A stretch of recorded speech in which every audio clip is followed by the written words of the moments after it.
Again, though, a little bit like with the institutional definitions, how do we decide what counts as an artistic tradition without presupposing some other definition of art? And what about the first ever works of art? They weren't part of a historical tradition, they were brand new.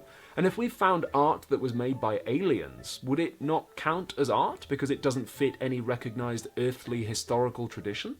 Just so we're clear, nobody's saying that any of these problems are impossible to solve. The philosophers who defend these various theories engage with these problems all the time. In fact, the definition of art that I defend is an essentialist one, and I think it works. But if you're going to defend any of these theories, these are the questions you need to be answering. And if you're writing exams or essays on these subjects, these are useful things to bear in mind. And in fact, there's one other major approach worth considering, and that's just giving up. I say giving up, but anti-essentialism is the position that art can't really be defined using traditional methods, so it's not so much giving up as rejecting the question. Anti-essentialism was very popular in the late 20th century, and it took a lot of clues from the philosopher Ludwig Wittgenstein. Wittgenstein famously examined the concept of games and said there isn't really one thing that all games have in common. Football, poker, Knights of the Old Republic. These are all games, but you'd lose your mind trying to find the common feature. He said that some games resemble each other, like golf kind of resembles football because they both use a ball, but there isn't one essential feature of games. So the anti-essentialists said that art is kind of the same. Some artworks resemble each other, like painting and tattooing both involve using pigment, but there isn't one feature that all artworks have in common. There isn't one unifying thread.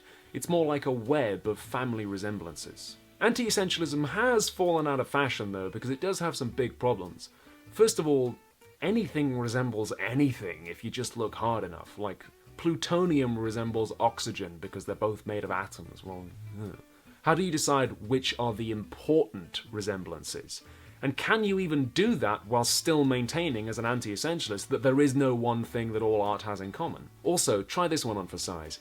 A resembles B, and B is a work of art, so A must be a work of art. Okay, grand. But how do you know B is a work of art? How did you decide that? You can't just keep going and say, well, because it resembles C, which resembles D, which resembles E, and so on forever. Or can you? So we can't even give up without encountering problems. Okay, last one. Pluralism. There are lots of different definitions of art, and we dip in and out of them as it suits us. Maybe the definition of art is a little bit like the definition of the word species.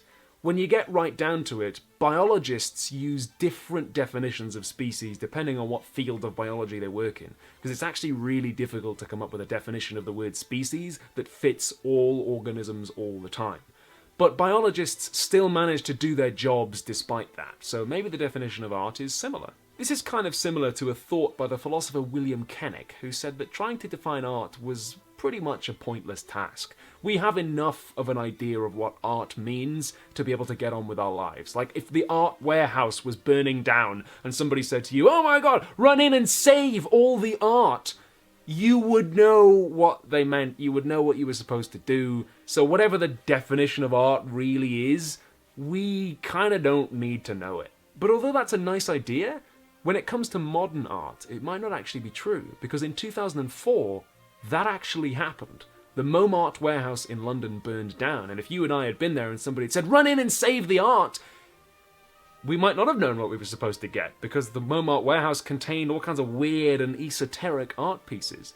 There's also that famous tweet that did the rounds ages ago about somebody dropping a glove in the Museum of Modern Art, and nobody was sure whether or not they were supposed to look at it. And there are lots of modern art pieces where people go, does that really count as art or not? I could have done that. So there are occasions when having a robust definition of art might be really useful. In this video, we've covered 6 different ways of trying to define art. We've discussed essentialism, functionalism, institutional and historical definitions, anti-essentialism, and pluralism. And we've looked at the pros and cons of each. Patreon.com/philosophytube is where you can help me give away more free education on the internet. Leave me a comment telling me what your favourite theory is, or maybe you can come up with your own. And as always, don't forget to subscribe.